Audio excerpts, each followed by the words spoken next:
NVIDIA may be America's top performing stock after more than doubling this year alone. But if you're holding NVIDIA or thinking of buying it to get a stake in the $7 trillion AI market, you're going to want to see Mark Chaikin's new AI prediction first. Mark is a regular on many major news outlets from Fox Business to CNBC and built the stock indicator Wall Street uses to find winning stocks. His award-winning system flashed buy on Tesla before it climbed 335%, Moderna before it climbed 300%, and Riot Blockchain before it climbed 10,090%. It also found NVIDIA at the start of 2023 before its massive bull run. But right now, Mark is stepping forward to warn people to stay away from NVIDIA. My system has indicated that NVIDIA is no longer the best stock to buy to profit from AI, Mark says. In fact, it just flashed buy on a totally different AI stock. And today, he'd like to hand you the name and ticker symbol of his #1 AI stock to buy right now. For a limited time, you can get this information for free at aifrenzy2023.com. Again, that's aifrenzy2023.com for a free copy of his new report.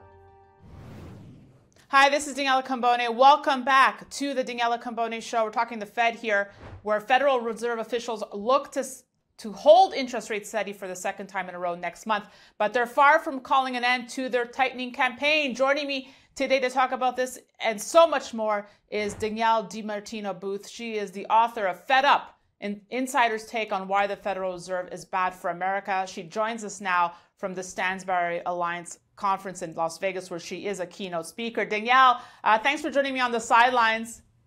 It's great to be here today. Thank you for having me. Yes, wish I could be there with you. Let's get your take on what we can expect from the Fed next month. I know you've been warning about the dangers of the tightening cycle. What can we expect? Well, I mean, just to give you one data point from this morning's earnings, slew of earnings, Goldman Sachs, who's got deep enough pockets, as I said, to be the adult in the room, they wrote down their office holdings by 50%. And the rest of their commercial real estate holdings by 15%. That gives you a feel for what higher for longer, how that's manifesting in the real economy. We've heard from quite a few banks that credit card spending and debit card spending has declined. I don't know where the official data manages to come in as strong as it is, given this is raw data from banks. And I ran a Google search last night on can't pay credit card bill. In Google search. Back to 2004, it's at the highest on record, including the financial crisis. Well, okay, it's an interesting point because I was discussing this with Rick Rule earlier, saying, we're talking about how consumers are showing up, the strength of the numbers we saw in September. And my point to him was, well, maybe people just think they're way wealthier than they really are. I mean, is that the issue here, Danielle? I think a lot of people, because the government handed out money like candy, I think a lot of people, especially younger consumers, are having a very hard time adjusting. And that's why you're seeing all this immediate, overnight concern. God, I can't pay my credit card bill. And it's because they're like, where's the next check coming from? And, literally, as I was walking down here, Jordan was not getting the requisite number of votes on the House floor in order to become Speaker. And you say to yourself, there's no new stimulus check coming until at the earliest March of 2025. And I think an entire generation of Americans, they can't do the reality check. And Danielle, just curious, it's our first time speaking. I mean, what do you make of all these, pay later systems and that we're seeing? I mean, obviously attracting a younger audience of, hey, you know what? You don't have to pay for that sweater right now, or you could pay for it in 4 installments. Yeah, you're teaching a generation a lot of bad habits when it comes to achieving the ultimate goal, right, which is financial independence. I mean, I've heard it go all the way down to a mojito at a bar. You can take your $10 drink and spread it out $2.50 at a time. This is insanity. And we wonder why so many people are, quote unquote, boycotting the repayment of their student loans. there is a sense of entitlement that will not end well. We are seeing, I just saw raw data come out of Lightcast on job openings. They're down by a record amount in data that's benchmarked to January of 2020. I think that this generation's going to get it as soon as we're seeing more people come off severance, more people go on to continuing jobless claims, which is exactly what we're seeing. It's just a very slow-moving train wreck because the U.S. Fiscal authorities have been pumping so much money into the system that it's just been a very slow glide path, but companies have gotten the memo. So Danielle, getting back to the Fed, when does that pivot come?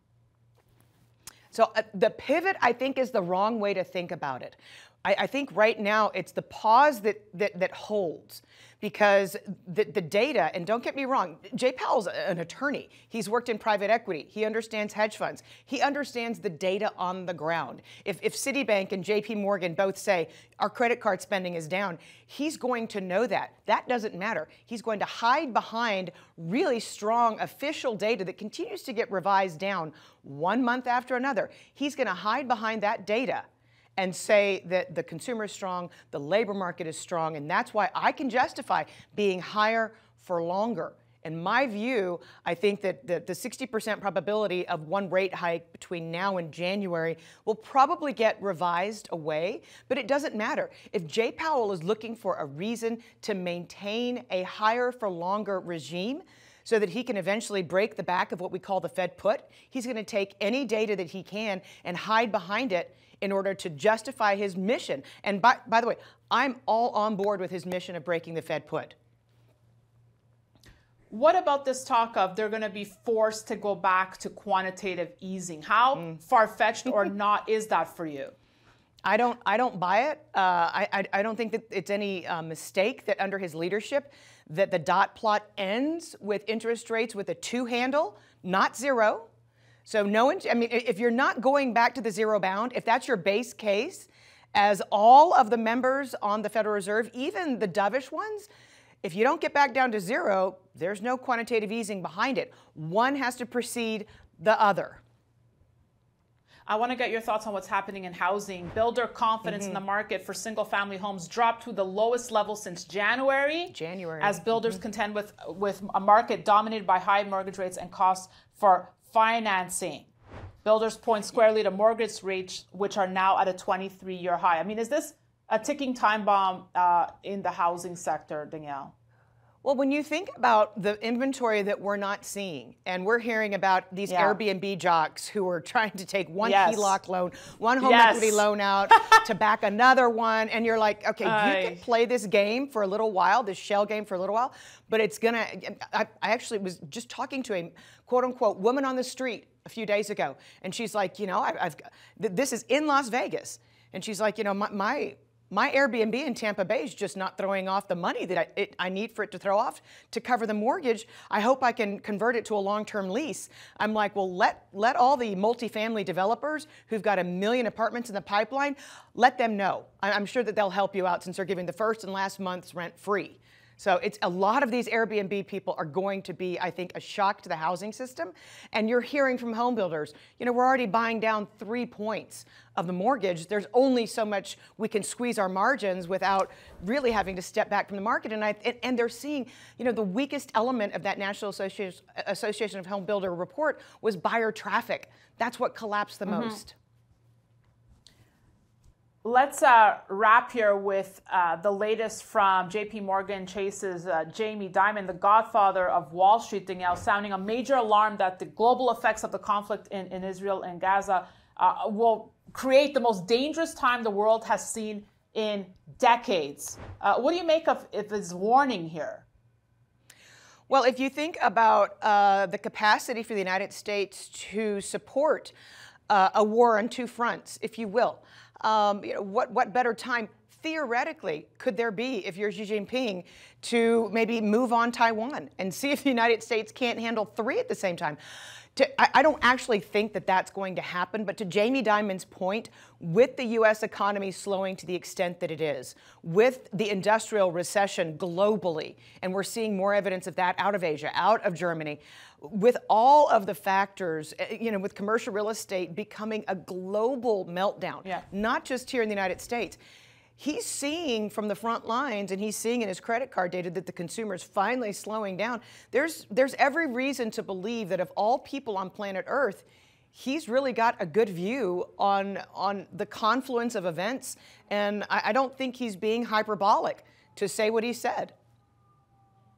I know you're speaking to a room full, of investors in Las Vegas, Danielle. I mean, most, of course, are concerned with the global uncertainty we're facing. What's your message to them? I mean, do they need to pivot?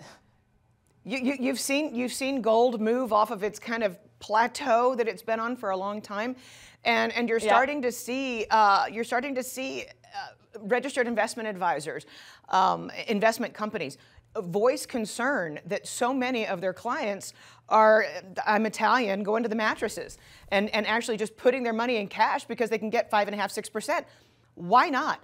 Why take credit risk? Why take risk in the stock market when it's clearly off the rails and still very overvalued, when you can get such a good return on cash, when you can put some money in gold and be protected while the world melts down? I mean, right now you have every justification to be conservative in your portfolio allocations, and this is the worst nightmare in the world for people who run money.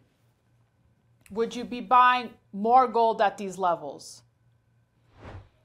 Well, if Jamie Dimon is right, I think that that's justified.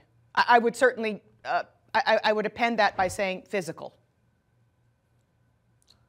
What do you think will happen in Treasuries here? It's extremely difficult, the pull and push, because again, I'll go back to what I said earlier. I don't think that at the margin we're going to have more fiscal deficit type of spending until the first quarter of 2025 at the soonest. So yes, we're running very high deficits and the debt is completely out of control, but markets tend to move at the margin. What is next? What have you done for me lately? And I don't think that there's more fiscal impulse behind what we've seen, because you can't get anything through Congress right now. And I think that yes, Biden has really exhausted his capacity for executive ordering this and that. What have you done for me lately? Danielle DiMartino Booth, I know you got to run. You got a speech to give. Thank you so much for joining me. Thank you for having me. And thank you for watching. We'll have more great content from the Stansberry Alliance Conference happening right now in Las Vegas coming your way. So be sure to stay tuned to the Daniela Cambone Show. And don't forget to sign up to stay on top of it all at danielacambone.com. That's it for me. Thanks for watching.